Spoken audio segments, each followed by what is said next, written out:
And in your own life, is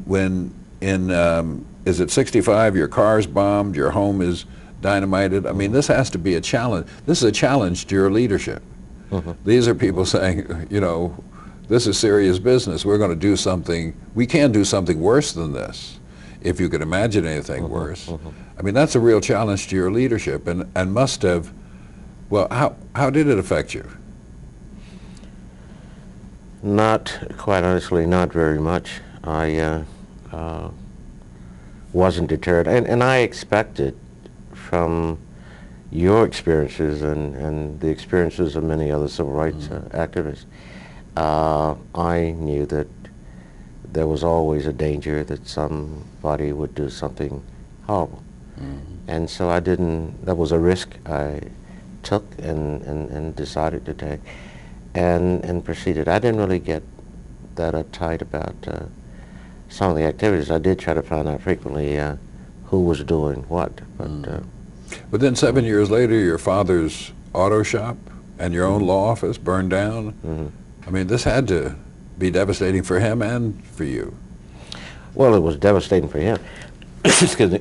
But for me, again, it was the same feeling that these are things that one will likely experience in trying to effect change.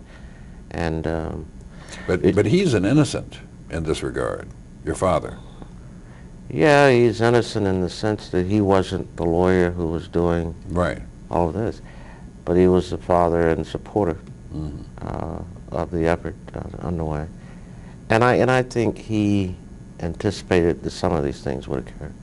So he didn't stop working or try to encourage me to stop working with it, and it continued. The question you posed, though, about leadership and following and developing a movement, even about Martin Luther King and the movement in the latter part of his life, I thought there were some efforts already underway that he joined. And Yes, indeed. so it's a good question, but whatever, I think that a good leader knows what particular movements are worth pursuing and how best to bring his or her people along to get them involved with the particular issue.